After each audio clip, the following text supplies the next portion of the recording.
Chapter 14. The Origin of Joey's Condition. When Joey was a kid, summer camp always ended early in the season.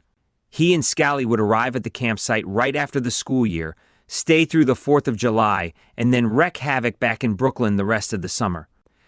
It was the last night of camp in the summer of 1987 when Joey's condition began.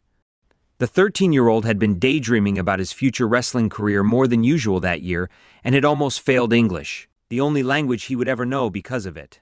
Thankfully, Scally had acquired incriminating photos of their English teacher, Mr. Duffy, before the final exam, enabling both students to avoid summer school. The scrawny blonde menace never divulged the contents of the photos, not even to Joey, but the visuals were powerful enough to garner both students a stellar C- grade. Mrs. Casada was particularly proud. On the July night in question, Joey was feeling particularly reflective when he exited an outhouse in a haze, zipping up his fly. He froze at the sight of something or someone. Shaking off whatever hallucination he was having, he looked again. Standing there still was the recent WWE Intercontinental Champion, Ricky the Dragon Steamboat, with his signature red headband matching perfectly with his red wrestling tights. It appeared that he had just stepped out of or into the ring. "Wow," Joey exclaimed. "Is there a Ricky the Dragon Steamboat look-alike contest underway? I wish you were my counselor." "I am the dragon," Steamboat responded stoically. "And you'll probably take first prize. Where did you find the headband?" "No, I'm the real dragon." "That's what I'm saying," Joey reiterated. "Go back and collect. You're probably throwing away your supply of spam, standing here talking to me, at least. And that mystery meat was nothing to sneeze at in the mid-'80s. "This is going to be harder than I thought. Any of us thought." Steamboat muttered to himself. "Joey, listen." "You don't like spam? Give it to me. My mom buys it all the time." "Joeylicious. Enough." Joey was rocked back on his heels. "How did you know about that?" he asked sincerely. "Did I maul your son in a non-sanctioned backyard grudge match or something?" "My son was born 4 days ago." The high-flying wrestler of Asian descent answered sarcastically. Even if Joey wasn't a math whiz, and he wasn't, that should have spelled out that he was in the clear. "Oh, good for you." Joey stopped, remembering something. "Wait, Steamboat had a kid 4 days ago, too. I read about it in Pro Wrestling Illustrated. You guys really do have a lot in common." Unfortunately, the Italian daydream never even got to the math part before spelling out dumb. "We have nothing in common," Steamboat finally shouted in frustration. "We're the same person." "But if you were the same person, wouldn't that mean you have everything in common? I know I'm only 13, but I'm not following your logic." Joey did have a point here, albeit a pointless one. "Would you like to live to see 14? Steamboat asked threateningly. "Sure." "Then just shut up and listen." Joey folded his arms and waited for his suspect hero to continue. "Thank you. You know Ricky the Dragon Steamboat as the Intercontinental Champ, right?" "Yeah, he beat Macho Man at WrestleMania 3. It was sick." "It was glorious," Steamboat added, reveling in his own revelry. "But then Honky Tonk kicked your ass last month," Joey countered, cruelly reminding the karate-wielding wrestler. "Ah, you see?" Steamboat asked as much as pointed out. "You just said your ass. You do realize that it's really me." "Okay, I'll play along," Joey replied casually, conceding the point. "There may be hope for you yet." It was as if Steamboat finally discovered his reason for being there. "Do you mind if I get Scally so he can play along too?" Joey took a step toward the camp's sleeping quarters. "Hold it." The young wrestling upstart stopped dead in his tracks. "I can only speak to you." Steamboat said ominously. "Why are you here, Dragon, or whoever you are?" "From time to time, you'll be visited by wrestling legends like myself." "This is like a Christmas carol," Joey thought out loud.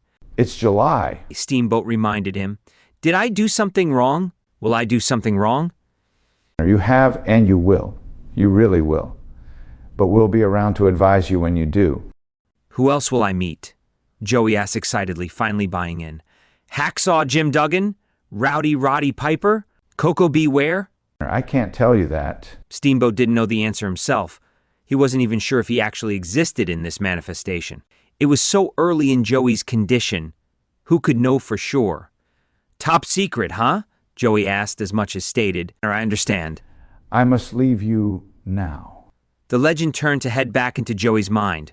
or wherever else the figment of one's imagination went. Wait, not yet. What if I think this is a dream? You need to leave me with something I won't forget.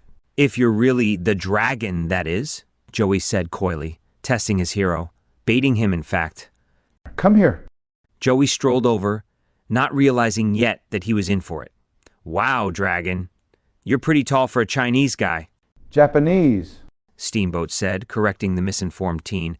But I was born in West Point. I thought Japan was in East Point. West Point, New York. Steamboat shouted incredulously. I'm from New York, the Brooklynite countered emphatically. That's on the East Coast. How can there be a West Point on the East Coast? Without saying another word, Steamboat just chopped the geographical moron in the windpipe. A shocked Joey keeled over, gasping for air. Thanks, dragon. Hope to see you again soon, I think. By the time he was done massaging the pain from his throat, the half-Japanese, half-West Point wrestling star had seemingly vanished. Dragon? The oversized camper got up and looked around. Where the heck did he? He suddenly remembered something and ran into the sleeping quarters. Young Scally was out cold on the top bunk with a perverted grin on his face. Even in sleep, he was apparently up to no good. Scal, wake up, Joey demanded, whispering hoarsely. I just saw the dragon. That's okay, Miss Whalen, the blonde hormone mumbled. You can punish me lower. I'm the only one here for detention. Scally! Joey lifted his diminutive friend to the upright position and shook him. Scally blinked wildly as he came to. What? Did you hear what I said? Come on, Joe, I was about to lose my dreamland virginity. Ricky the Dragon Steamboat, Joey reiterated emphatically. Are you listening? What's wrong with your voice? His future manager asked, more confused than concerned. You have laryngitis or something? Forget that. He told me others would visit as well. Who told you? What's with all the hysterics? The dragon told me, Joey shouted, no longer caring who else might hear. Coco Beware may be next. Whatever you're saying sounds crazy, Scally warned. You sure you weren't dreaming too? I wasn't dreaming. Joey pointed to his bruised windpipe as if that were proof in the dark. Look at my throat. That's why I'm talking like this. That's the laryngitis. I don't have laryngitis. Then what's the problem? Go back to sleep. The scrawny blonde imp flopped back down and rolled over on his side. Joey shook him again, more violently this time. Would you wake up already? Do you realize what this means? Tell me what it means in the morning, Scally muttered with his eyes closed. Ugh, the promising young wrestler cried before shoving the undersized camper off the top bunk in frustration. There was a thump as Scally hit the floor. Too tired to feel any pain or even care if he did, he just curled up and spent the rest of the night on the hard surface. Finally giving up on the snoring lost cause, Joey went to lie down in the bottom bunk but froze. There appeared to be a large body hiding under the covers. The Italian Dream, who was fully awake, pulled back the covers to reveal WWE Patriot Sergeant Slaughter lying underneath. As usual, he was dressed in his military fatigues and fedora cap. Apparently, the United States Marine Corps didn't hand out pajamas. Joey immediately stood to attention. Licious, are you ready to make the ultimate sacrifice for your country? The wrestling soldier barked. Absolutely, sir, Joey exclaimed with a salute. Slaughter climbed out of the bed, clearly just getting started. Don't serve me, son. I work for a living. Yes, Sergeant. At ease, soldier. Joey lowered his salute. Did you ride in with the dragon? He told me there would be more like him. I'm afraid the dragon didn't fully explain himself earlier, the military lifer explained. Are you sure? Joey self-consciously rubbed his throat again. He seemed pretty thorough to me. Don't question me, soldier. The young cadet straightened and saluted again. And stop saluting. This is summer camp, not basic training. He then began to pace like the drill sergeant he was, or at least claimed to be. The legends that will come to you, like myself, like Dragon, are only in your head. Joey was immediately thrown for a loop. But you're right in front of me. That's what you think? Slaughter retorted. No, that's what I see. Only you can see me. Sarge, you're speaking in riddles, Joey said, completely at a loss. Can we at least do the Cobra Clutch challenge while you're here but not really here? Slaughter looked at the Brooklyn blockhead and sighed. You want to give yourself the Cobra Clutch and then escape from it yourself? You know that's impossible, right?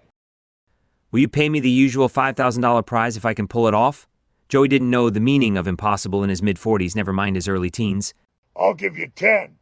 Cool. You have it on you? Can I count it? I'll mail you a check. Slaughter's dismissive tone should have let the wrestling upstart know that his chance of success was nil.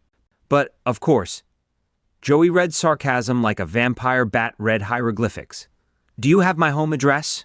Because I'm leaving here and... Hearing quite enough, the wrestling Marine grabbed Joey and introduced him to his signature Cobra Clutch submission hold. How you plan on spending that $10,000, Lish? He asked mockingly, his mouth close to the camper's ear. I'm going to buy a wrestling ring for my room, Joey answered with pride, already losing consciousness. Why? So you can sleep in it? The Italian dream passed out with a smile on his face, and Slaughter put him to bed. Nighty-night, soldier, the sympathetic sergeant said, and on that note, he disappeared. Little did Joey know how often that would happen again. The next morning when Joey woke, he found himself tucked in the bottom bunk and Scally sleeping on the floor next to him. Little did he know how often he would find his little friend in a similar state in the future. Maybe I was dreaming, he mused, but he did remember launching Scally from his bed in between run-ins with his wrestling heroes. Finally, he shook all that off. He must have been dreaming. "Scal, get up," he shouted. "My mom's taking us home today." The skinny blonde carpet stirred and woke. "Why am I on the floor?" he groggily pondered. Joey sat up matter-of-factly. "Beats me. Get dressed." Pushing himself up, Scally immediately groaned and sank back down. "And why am I in pain?" He rubbed the back of his head. "Ow." Young Joey and Scally sat in front of their camp's sleeping quarters, all packed and ready to go. It would be a long drive back on hot pleather seats and no air condition, but they were looking forward to their return home. Brooklyn had surely missed them as much as they missed it. In actuality, their Brooklyn neighbors had enjoyed the quiet reprieve and had secretly wished them a much longer trip, perhaps even a drowning in a lake, or an animal attack in the forest. They weren't picky. Mrs. Casada pulled up in a 1980 Morris Marina, the definitive lemon of the decade. After the usual pleasantries of reuniting were exchanged, Scally rudely handed his bag to his friend's mother instead of tossing it in the trunk himself. Mrs. Casada looked at the little menace incredulously, and then looked down at his bag even more incredulously. Dirty clothes were sticking out from all sides, even though it was completely zipped up. All she could do was shake her head and pop open the trunk. Scally turned to his friend. "What were you saying again last night? Something about a dragon?" "Never mind," Joey said, waving a dismissive hand. He put his own bag in the trunk and was about to follow the troublesome blonde into the car, but something in the distance caught his eye. It was Ricky Steamboat and Sergeant Slaughter standing together. Steamboat pointed to Joey as if saying he'd see him again soon, and Slaughter saluted the promising young wrestler, implying the same. "Scal, there they are," the Italian daydreamer shouted. "Look!" Scally quickly popped out of the car again and darted his head around. "Who? Where?" Joey pointed. "Ricky Steamboat and Sergeant Slaughter. Can't you see them?" "No, they're right there." "I don't see anybody, all right," Scally insisted, peering at the spot his friend was pointing. No time for games. Joey moved on to his next potential witness. "Mom, come out and see the dragon." "And what dragon?" his mother called out from behind the wheel. She was already annoyed by the delay and never even bothered to look. "I got shotgun," Scally gloated. "No crazies up front," he cackled as he jumped in the passenger seat of the Marina. Joey shook his head in frustration before turning back to Steamboat and Slaughter. He saluted them, sat in the back of the car, and headed home with his mother and best friend. Chapter 15. The Italian Diaper. 33 years later, after bumping into a couple of old imaginary friends again, Joey, up on his feet, leaned face first against the storefront of a neighborhood butcher shop. Out cold in the middle of the afternoon. Oh, yeah. And he was cradling a box of Depends. Upon closer inspection, it was clear that the adult diapers were for him. His ridiculously puffy Adidas sweatpants spelled that out. It wouldn't have been more obvious if he was wearing the diapers outside his clothes. "Hey, look," shouted the voice of some wise-ass kid. "He's crapping his pants in his sleep." A chorus of teenage laughter snapped the Italian dream out of his slumber. He quickly straightened and turned to find the same group of kids who made fun of his Adidas outfit just before Ric Flair's legendary fashion sense came to the rescue. Of course, Joey would later be arrested that day in the high-end suit store when the imaginary nature boy abandoned him, but, as Scally would say, that was mere semantics. The king wise-ass twisted his face into false sympathy. "Oh, what's the matter?" he asked mockingly. "Did we interrupt a wet dream?" Joey glared at the disrespectful class clown. "Do you know who I am? I'm challenging Jericho for the belt in 2 weeks." "With or without the diaper," one of the other kids retorted with glee. Of course, this got another round of cackling from the peanut gallery. "I'm recovering from an injury, all right?" Joey argued in his defense. "Is that how you treat the disabled?" "No, just you." "Yeah, loser." King Wise-Ass sniffed the air dramatically. "You smell that, guys? Smells like he sprung a leak." He smirked at the Italian diaper. "You better wipe yourself before you get arrested for indecent exposure." At that, the kids burst into uproarious laughter, holding their stomachs and leaning on each other to keep from falling over. Fed up, Joey darted toward the twerps, causing them to scatter. Their hilarity echoed in the distance as they fled. "Joey?" a familiar voice suddenly asked, causing him to freeze in embarrassment. Of course, it was Anne-Marie and her 4-year-old daughter Veronica looking at him strangely. "Oh, hey!" Joey shouted awkwardly, completely self-conscious. "What brings you around?" His effort to play off his run-in with the teenagers was pedestrian at best. "I'm just dropping Veronica off with my mother before work," Anne-Marie said, apparently letting him off easy. Joey looked down at the little girl with a smile. "Hi, Veronica. Nice to meet you finally." "Well, you kind of met already," her mother reminded him. By that point, the bingo brawl at Good Shepherd had already etched its place in the annals of infamy. Veronica looked up at the slayer of seniors inquisitively. "Why did you chase those boys away?" "That was nothing," Joey scoffed. "We were just playing a game." "What kind of game?" "A dumb one." She eyed his puffy pants suspiciously. "Why are you wearing a diaper?" "I'm only 4, and I don't even wear one anymore." Joey awkwardly laughed that off. "Veronica, don't be rude," her mother said sternly. The injured party dismissed the innocent transgression with a wave of the hand. It's fine. "So you heard? About the big match, I was wondering why you blew us off again." Anne-Marie was playfully busting Joey's chops, but he felt the pangs of guilt just the same. "That ice cream really melted, didn't it?" he admitted. "I'm such an idiot." "Not such. Although, you did blow up a ring on live TV." Her gaze wandered to the box of Depends. "I'm guessing that didn't exactly go as planned." "Not exactly," the wrestler with the shrapnel in his ass said, stating the obvious. "Will you still be able to—" Anne-Marie cut her delicate question short. "I have to pass a physical this week, and I can't even sit yet," Joey responded, completing her thought for her. "But they'll have to put a bullet in me before I miss my title shot."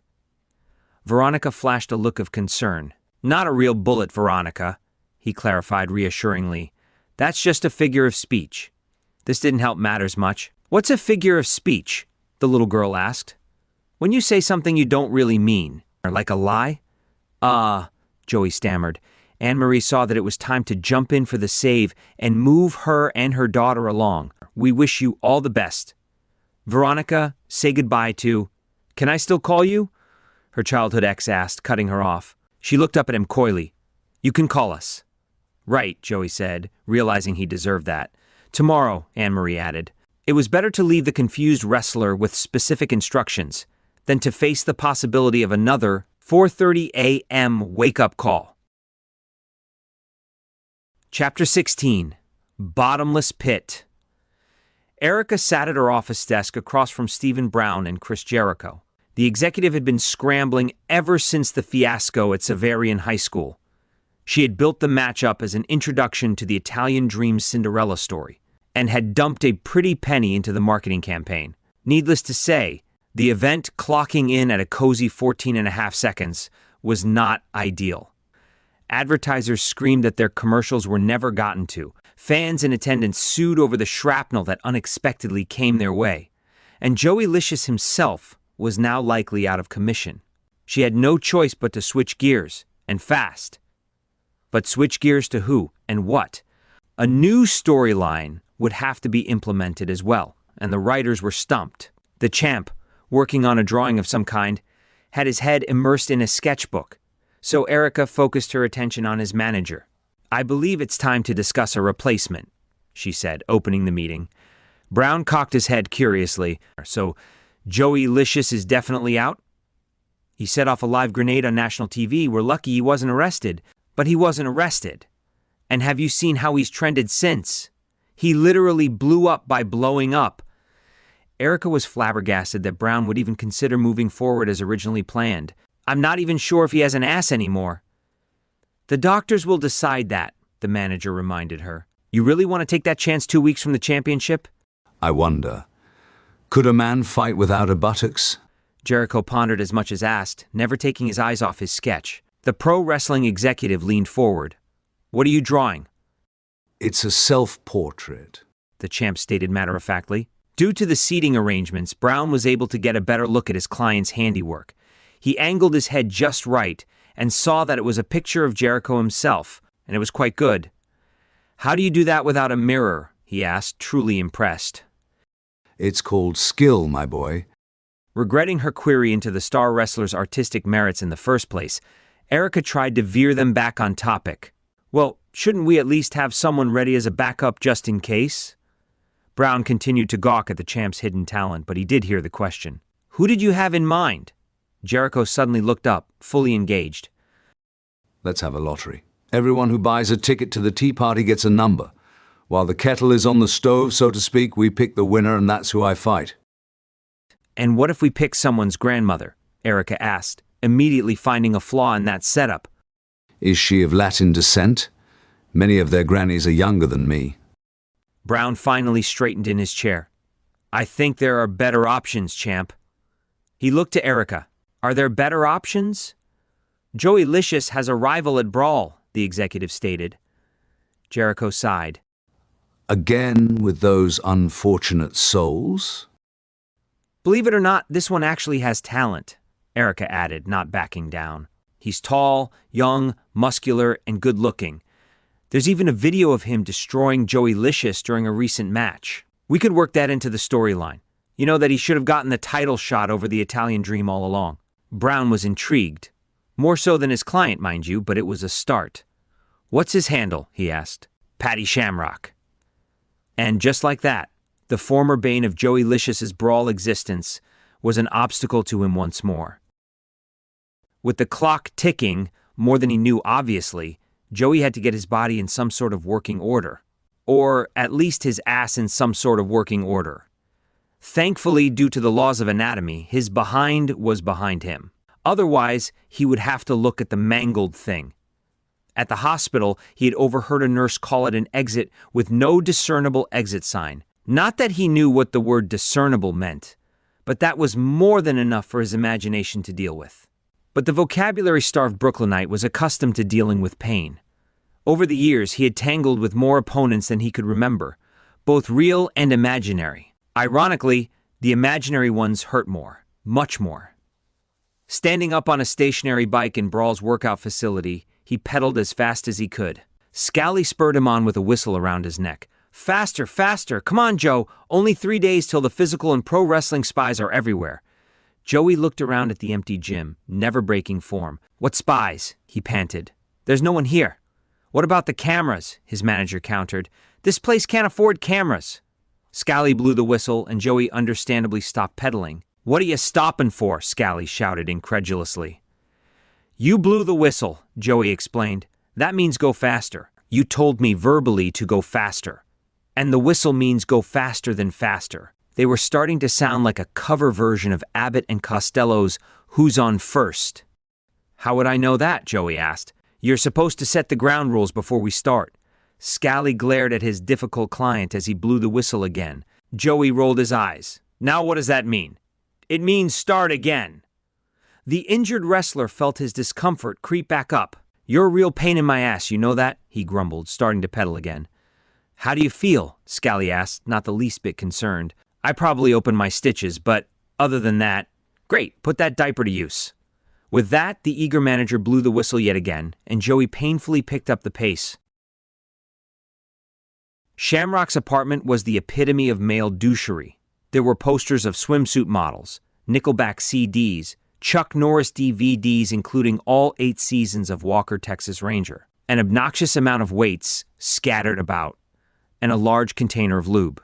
The Irish wrestler, who wasn't really from Ireland, chugged beers and bumped chests with a throng of frat house Neanderthals as they watched the NCAA basketball tournament blaring on a 72-inch 4K LED TV. There was enough testosterone here to set off a forest fire, or, for the sake of humanity, an apartment fire. If there was one certainty in life, it was this: meet an asshole on the street. Those in their company are probably assholes too. Meet an asshole in their apartment. Those in their company are definitely assholes too. A knock at the front door barely made a dent in the festivities. But Shamrock still thought he heard something. He shook it off, deciding it was nothing, until a second round of knuckle raps summoned him to finally answer. Standing there was Salvatore Morelli, and his former golden boy wasn't exactly pleased as punch to see him. "What brings you around?" Shamrock asked dismissively. Morelli heard the macho cheers of the college jocks and tried to look past the talented wrestler blocking the entrance. "May I?" he asked, pointing inside. With no real reason to refuse the well-dressed man, Shamrock reluctantly let him in. Morelli caught a glimpse of the TV and flashed a phony smile. "Hey, good game. Is Kentucky still ahead?" "Kentucky played yesterday," the rippling host corrected him stoically. He was already itching to throw the obvious ass-kisser out the window. "Well, speaking of yesterday, that was some match you had," the president of Brawl quickly said, blowing past his mistake. "And what of it, Patty? You know I've always had big plans for you." Maybe that was true up until recently. Shamrock was onto the charade, but still willing to listen, for now. "It's true now more than ever," Morelli said enigmatically. In no mood for games, the fake Irish Adonis just waited for his visitor to say what he came to say and leave. The visitor felt the tension brewing. "I just got off the phone with someone who can help the both of us," he finally said. "I have some news." Shamrock was suddenly all ears. Father Randazzo joined Joey, Scally, and Mrs. Casada for their regularly scheduled Sunday night dinner. The good priest had eaten with many of his parishioners, but here was always his favorite. Even the two knuckleheads in attendance couldn't dampen his mood. The happiness of his stomach was way too important. If that wasn't enough, at the conclusion of dessert, he had 2 reruns of Murder, She Wrote waiting for him back at the rectory. He had finally figured out how to use the DVR correctly, and was itching to spend quality time with Angela Lansbury. This would be a perfect night, no doubt about it. Feeling less chipper, Joey's condition forced him to stand at the kitchen table while they ate, but the succulent Italian feast more than made up for his cross to bear. "Father, don't you usually have a 5:30 Mass on Sunday?" he asked with a mouthful. "Father McNally is covering for me," the man of the cloth explained. "How could I refuse a wonderful invite like this from your mother?" Mrs. Casada smiled at Father Randazzo, but that only raised a suspicion within her son.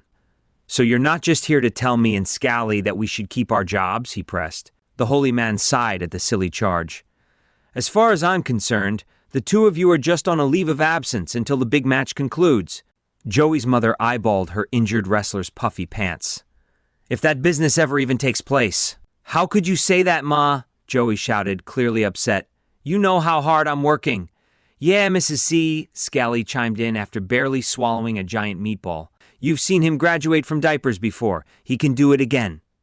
The Italian dream ignored the Irish nightmare and kept his focus on the adults in the room. "We know you both have our best interests at heart, but there's no way me and Scally can go back to teaching gym. We wouldn't be able to collect a pension till we're 70.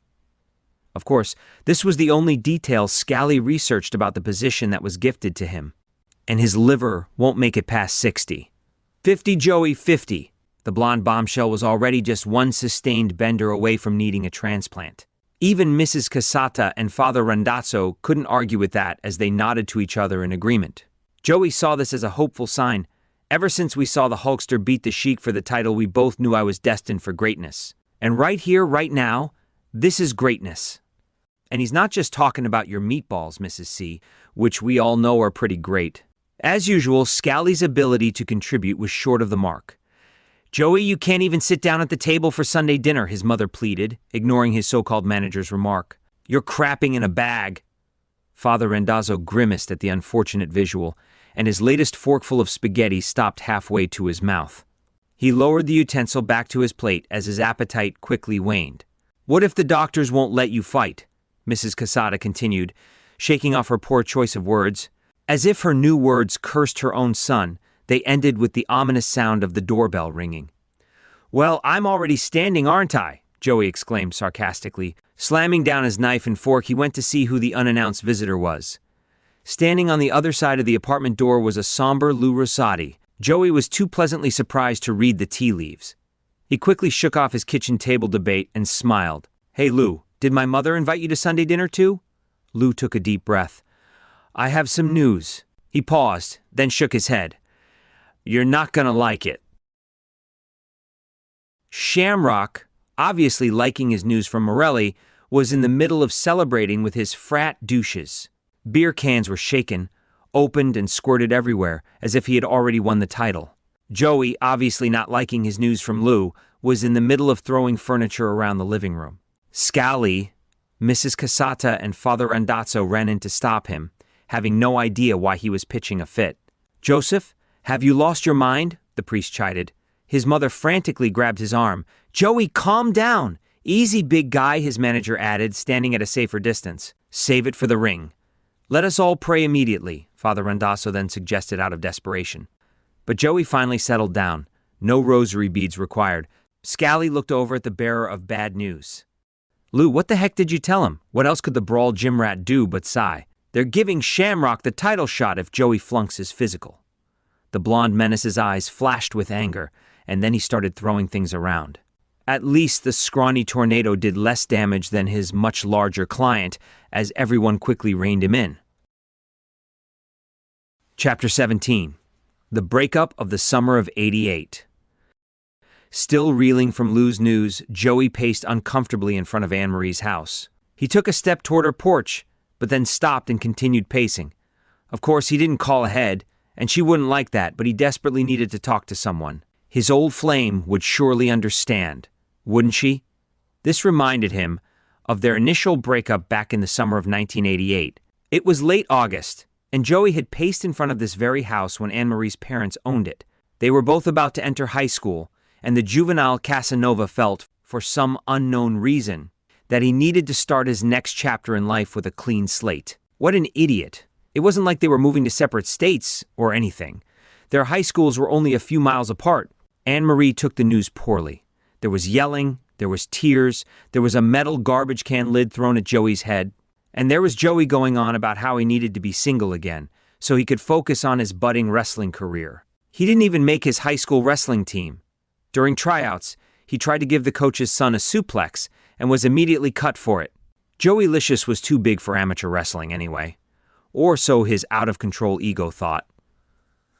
Finally, with his thoughts back on his present circumstance, Joey summoned the courage to ring Anne-Marie's bell. She answered the door and was immediately surprised, confused, and annoyed all at the same time. Joey, I told you to call first. Momentarily distracted, she glanced behind her. Can you take a walk? Joey asked. I'm dealing with a crisis here. I'm about to put Veronica to bed, Anne-Marie explained. I can't just leave the house. She opened the door slightly to show her daughter walking around in her pajamas. Joey frowned. Can I come in then? No. It's not even 8 o'clock. Veronica doesn't want to go to sleep yet. Let's take her for that ice cream. Veronica heard those two magic words, and a giant smile formed on her face. Her mother took notice, and wasn't exactly pleased at her ex's cheap ploy.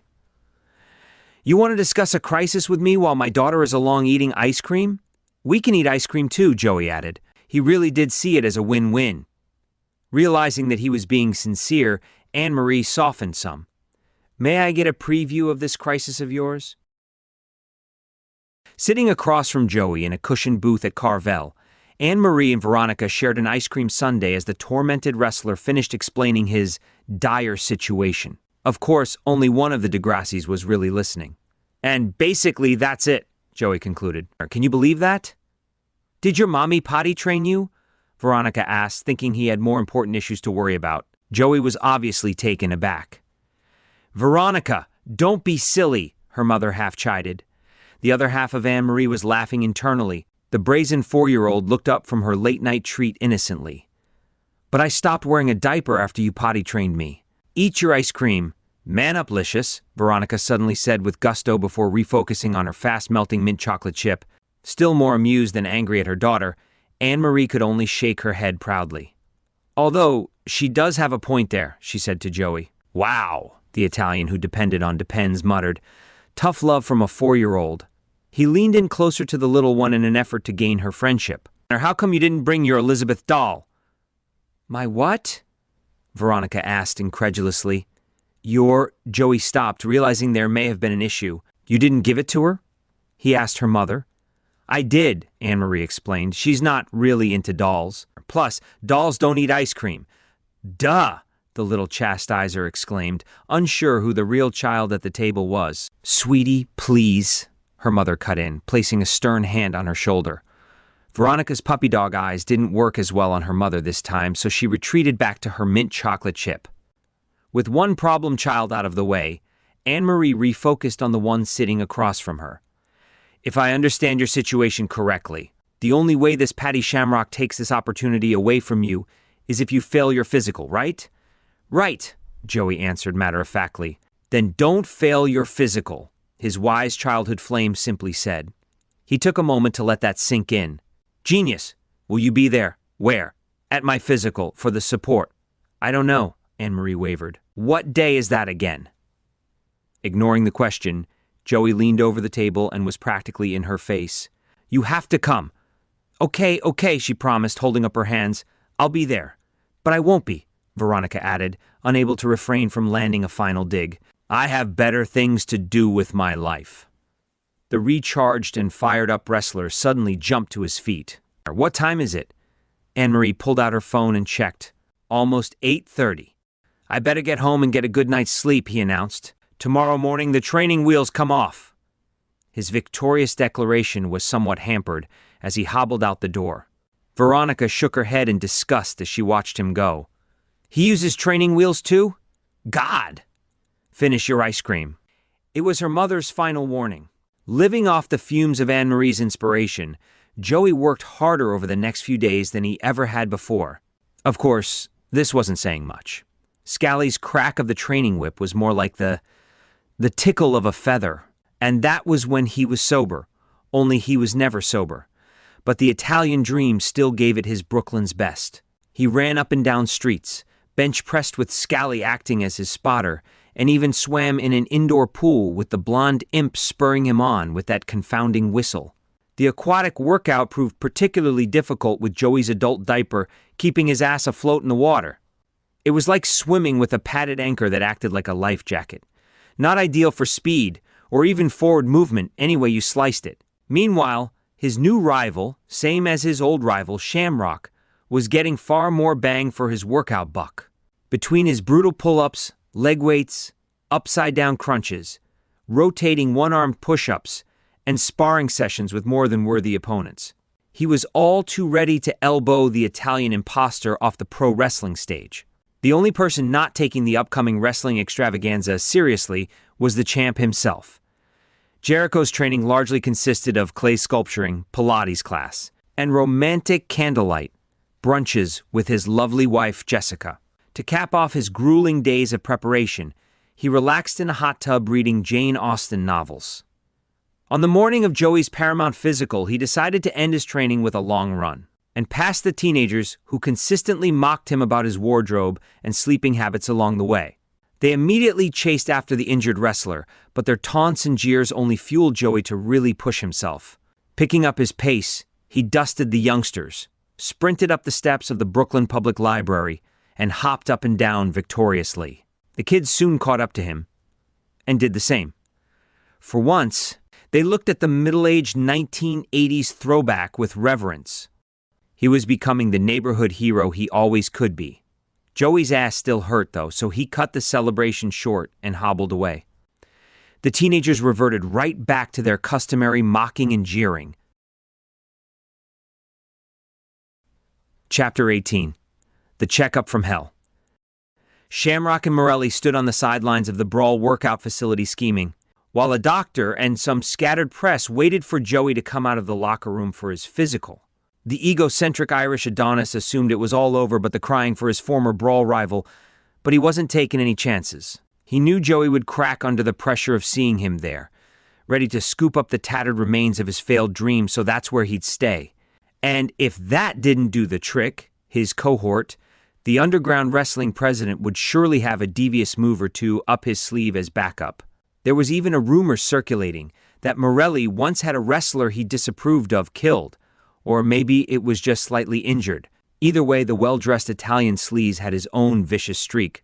As the two villains continued to plot their world dominance, Jericho, Brown, and Erica Martin arrived and approached them. Now that's what a proper wrestler looks like. The champ exclaimed, seeing Shamrock for the first time. He even knighted the Irish Adonis with his right arm instead of shaking his hand. "Thank you, mighty Christoph," the challenger to the challenger said confidently. "It's an honor." Pleasantly surprised, Jericho turned to Brown and Erica. Did you hear the lad? He's respectful too. Can't we just skip this formality and film the new promos already? His manager shook his head. "We have a contract with Joeylicious, champ. We have to play this out." What if he has an accident in the ring? The wannabe Brit countered. Have you thought of that? It would be vicious and not so delicious for me, I can tell you. Pulling out some paperwork, Erica was more than ready to move ahead with the alternative. "Well, I did bring a new contract just in case this plays out as we expect." Morelli stepped forward, butting in as usual. "May we see that?" The executive handed him the drafted agreement. The schemers quickly huddled together and skimmed it over. "Anyone have a pen?" Morelli asked, a bit prematurely for Brown's liking at least. "You know, just in case." Jericho laughed, and his manager shook his head as Erica retrieved a pen. It was becoming quite apparent that Joey already had a nail in his wrestling coffin. The tension in the locker room was palpable as Joey paced back and forth in front of Scally and Lou. Drinking from his usual styrofoam cup of beer, Scally took things in stride at least. "What is that Shanty Mick doing here?" Joey spat through clenched teeth. "You're my manager, Scal. Get rid of him." "It's a free country, Joe," the scrawny blonde reminded him. "Did Anne-Marie show up yet? Can you at least check on that? I checked 3 times already. Maybe she couldn't find a babysitter." "Check again," Joey shouted. It wasn't like his useless manager couldn't bring his beer with him. Scally gave his ungrateful client the stink eye before storming off. Even after a lifetime of disappointment, Joey still couldn't believe how blasé his best friend could be. 15% he gets. Do you believe that? "Actually, I don't," Lou answered matter-of-factly. "But that's another story." "I have another story," someone else suddenly announced, chiming in with an Iranian accent. Joey turned to the infamous WWF legend, the Iron Sheik, who had seemingly materialized out of thin air. Other than his signature red and white plaid Middle Eastern headdress, he was dressed in casual street clothes. "The Joeylicious will never be the Hulk Hogan," the Iron Sheik continued mockingly. "He should just give up while he behind." "Is that supposed to be a clever pun, Sheik?" The wrestler with the compromised ass shot back. "Get out of my head. I'm done listening to you guys." The Iron Sheik was taken aback. "You heard me," Joey pressed. "Jake the Snake got me into this hole, and I'm not going to let you make it any deeper." The confused Iranian looked to Lou. "What does this jabroni speak of?" Lou shrugged the way he always did. "Beats me, but he does have a screw or two loose." Now Joey was thrown for a loop. "Wait, Lou, you can see the Iron Sheik? He's standing right next to us." He must have came from the bathroom. "I drop bomb that no flush. Seek blowtorch first, if seek toilet." The street-smart Brooklynite, who still lived with his mom, racked his brain. There was another enemy hiding in the shadows, and he knew it. "Who sent you to discourage me?" "I not know," the devious Iranian admitted honestly. "Some jabroni in fancy suit pay me."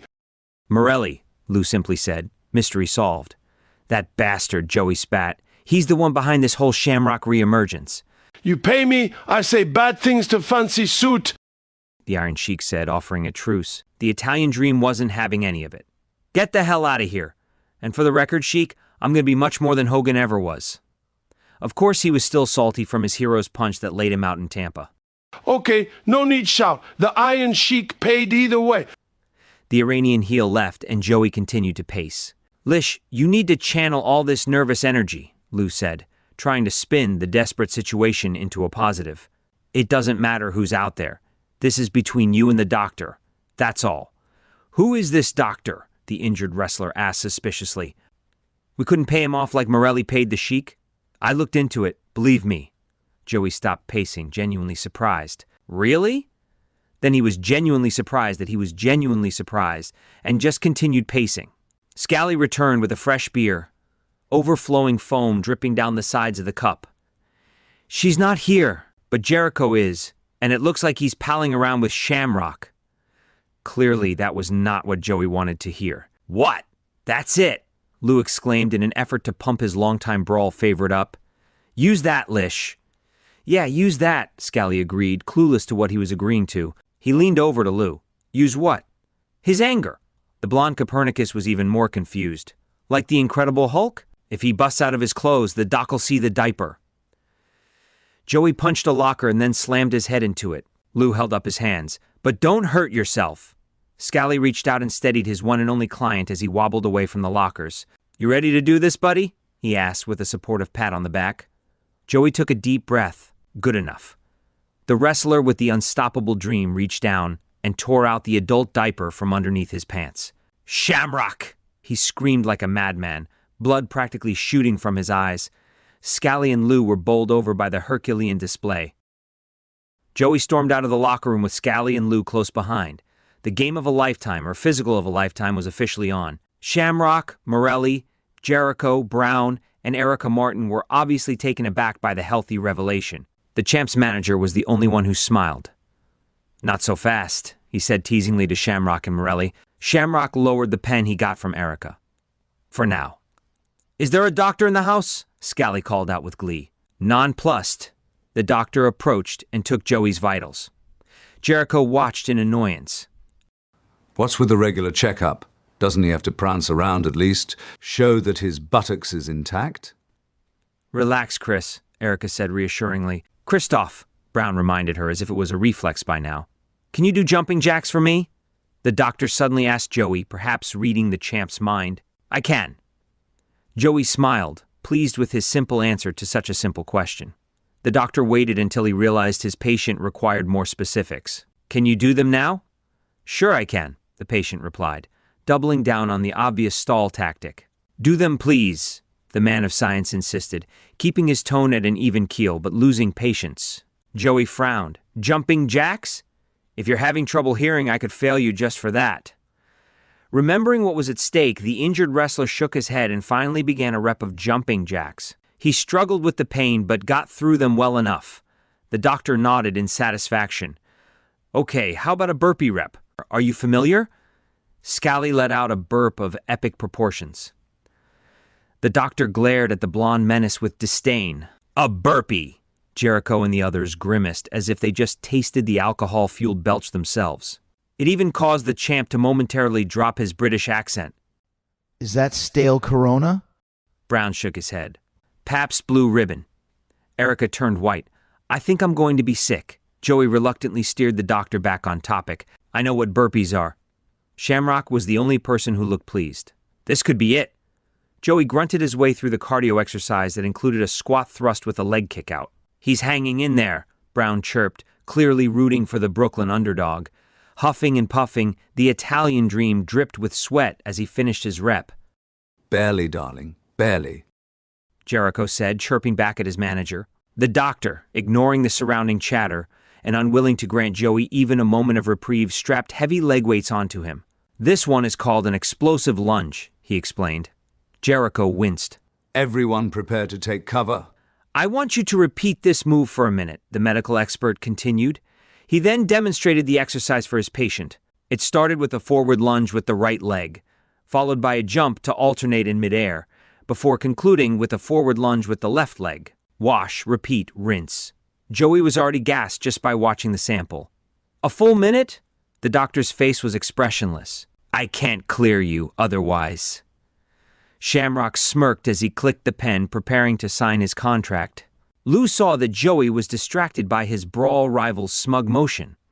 Channel it, Lish, he said calmly. Come on, Joe, Scally cheered. Think of our gym teacher pensions. Joey took a deep breath, then began one of the most torturous minutes of his life. He was very clearly struggling with the brutal exercise when he looked to the doctor in utter desperation. He was sure that his time was up. The doctor shook his head. 30 seconds. Jericho looked to Morelli, who looked at the contract. Shamrock's hand inched closer to the paper, as it was clear the Italian dream was about to quit. But then a sound from the facility's entrance caused all heads to turn. Standing there was the cavalry, Anne-Marie. Joey locked eyes with his long-lost love and felt a sudden burst of inspiration course through his veins. It took him all the way to the finish line and beyond, as he didn't even hear the doctor initially call the time. 1 minute, the doctor repeated emphatically as his more than capable patient kept going. Yes, Scally shouted, already jumping around. Finally realizing he was done, Joey stopped and almost collapsed, but managed to catch himself just in time. He wasn't about to look weak in front of Jericho and Shamrock, and most importantly, Anne-Marie. Straightening himself up, he beamed at her. The doctor stepped in. "Bend over, please." Joey's eyes widened as the doctor pulled down his pants and inspected his ass. "What's the verdict, doctor?" Erica asked. The doctor's head reemerged from behind Joey's behind. D-? So he passes? Scally guessed, barely able to contain himself. "Well, it's not an F," the doctor responded with a shrug. "Woo!" Scally exclaimed with a fist pump. D-, baby. Joey smiled as sweat rolled down his face. Even one better than E for excellent. The two childhood pals hugged each other and continuously jumped up and down. Brown snatched the pen from Shamrock, and the fake Irish underground wrestler quickly looked to the champ for support. He would find none. Jericho casually shrugged. What's fair is fair. Finally bursting the douche's bubble. Scally, still embracing his pal, realized something was amiss. "Joe, can you pull your pants up?" Joey quickly separated from his manager, yanked up his pants, turned to Anne-Marie, red-faced with embarrassment, and awkwardly smiled. She smiled back, far less awkwardly.